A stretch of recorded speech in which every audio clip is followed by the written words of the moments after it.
If people still disrespect you, even after you've tried setting boundaries, there are specific mistakes you are making that keep this behaviour alive, because whatever gets rewarded gets repeated.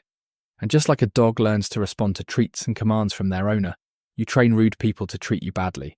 So in today's video, I'm going to run you through several not so obvious mistakes that I've made myself that accidentally taught people. It was okay to be disrespectful. These aren't just my own opinions, they are backed by behavioural theory. I had to learn them the hard way, so hopefully you don't have to. The first mistake is ignoring microtests. Listen, disrespectful and rude people will constantly test you to see how much you tolerate and how far they can go. Often it starts small, from those subtle interruptions while you're speaking in a group, or that eye roll or mean comments. I know you might brush it off, thinking it's not worth the drama, but that's why you shouldn't ignore it. So let me explain. When you stay passively silent during those small moments, you're sending a signal that their behaviour comes with zero cost. It's exactly like watching someone steal $20 from your wallet and saying, "It's fine." But you aren't being nice, you're telling them your wallet is still open and they can come back again. The same goes for disrespectful people. And it's even worse in a group. When you allow one person to talk over you without immediate correction of that behaviour, you aren't only teaching them to disrespect you again, you're teaching everyone in that room exactly what you allow, because your silence is still a signal. If there are no negative consequences attached immediately to their disrespect, it will happen again. So next time, try to observe their behaviour and not let those subtle jabs slide, because it won't disappear on its own. The second mistake is sending non-verbal signals that accidentally reward disrespect, like shrugging your shoulders or laughing nervously. I know how unpleasant the moment is when someone is rude, and often those reactions are completely unintentional to deal with discomfort or nervousness. Understand that when your response to disrespect is incongruent with how you actually feel, people follow what you show, not what you feel. They don't know you're angry inside, they only see that you're smiling outside. That's why when you laugh nervously, they think they've succeeded, and you've just thanked them for the jab with a giggle. So understand that people believe your reactions more than your words, because your verbal responses can be delayed or confusing, but your non-verbal responses are instant. It's how your body feels in the given moment, and people trust them more. So when you shrug your arms after that disrespectful comment or giggle, toxic people believe your response to their disrespect comes with comfort, not consequences. If you want to be respected, your words and body language need to be consistent with that respect, so be aware of that. The third mistake, and probably the most painful, is rewarding disrespect with kindness. When you stay kind, no matter how someone treats you, you remove every consequence from their behaviour. You may believe your mum raised you better, that's why you act like a saint, trying to prove you are not like them. But when you do this, your kindness becomes a reward for their disrespect. Let's say someone makes a critical remark towards you. Instead of saying you don't want to be treated this way, you try to be nice to clear the atmosphere. When you act this way, they begin to think, okay, I can talk to her like this and still get a positive response.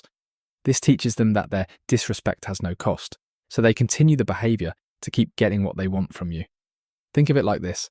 Imagine a dog barks aggressively at its owner, and because you want silence, you hand it a steak. The dog doesn't think, oh, what a lovely person. The dog thinks, sweet, barking equals steak. I'm going to bark louder next time. The same goes for rude people. If someone is toxic and you answer with kindness, their brain links disrespect with a reward. You are teaching them that being rude is the fastest route to getting what they want. You are literally training them to believe that the more they push, the more agreeable you become. Without a signal that a line was crossed, the behaviour feels safe to repeat. Stop using your kindness as a bribe for peace. Understand that when you add a pleasant reaction to bad behaviour, you train people to believe that being rude works. The next one is giving attention to disrespect. When you're dealing with a toxic person, remember they aren't interested in what you think. They are looking for a reaction. When someone treats you badly, you might feel the need to defend yourself. You give long explanations, justify your actions, or send those lengthy paragraph text replies. But you need to understand one thing. Your time, your words, and your emotional energy are rewards. When you over-explain, they begin to think that the disrespect worked because it got your full attention. Understand that the more attention you give to disrespect, the more you reinforce it. The less attention you give it, the faster it loses its power. By saying less attention, I don't mean being passive or staying silent. It means you should stop giving them your emotional energy. Instead of long paragraphs, use short boundaries. State exactly what you mean. For example, instead of explaining why you are right, you can simply say, I don't like your tone. We can talk when you're respectful. That's it. When you do this, you neutralize the reward they would get from gaining your attention. So stop feeding what you want to die. The less attention you give to them, the faster it loses its power over you. Set your boundaries exactly as you mean them, and don't provide the fuel to keep the reaction going. The next one, you forgive too quickly to fix the atmosphere. Let me explain. You might forgive too soon, but we both know that's not the whole story.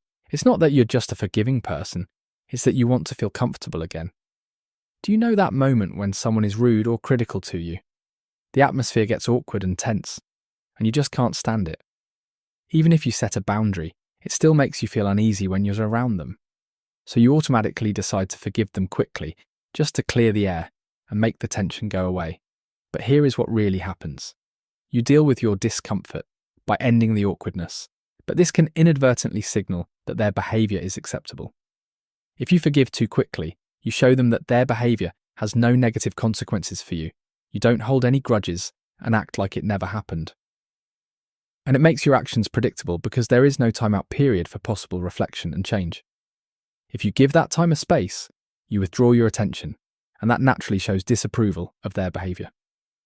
Remember what I said earlier, if you don't correct mistakes immediately with a clear boundary, people will continue. Your behaviour after you set boundaries speaks for itself. Okay, and the final one, maybe you learn to set boundaries, but if they are inconsistent, it won't help you either. Let me explain. Inconsistent boundaries are the fastest way to train disrespect. When you respond differently each time, sometimes with silence, sometimes with kindness, sometimes by letting it slide, the other person never learns a clear consequence. Instead, you are unconsciously showing them that your reactions are unpredictable, so they keep testing your limits until they get the response they want. The worst part is, it works like a lottery. Even if you don't get a reward every time, the potential keeps you playing. The same goes for disrespectful people. That uncertainty behind your behaviour makes it continue. That's why every time they disrespect you and you negotiate your boundaries, it makes them think, what if this time I get what I want? That uncertainty is what keeps them going. So understand that your consistency in setting boundaries is key. Set your boundaries clearly and stick to them.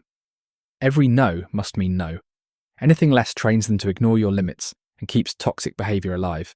So these are the mistakes I made myself that made people disrespect me for years. If you keep repeating them, you are literally training people to mistreat you. If you relate to things I'm talking about, let me know in the comments if you are willing to change them today and subscribe to become the next Healthy Mind CEO.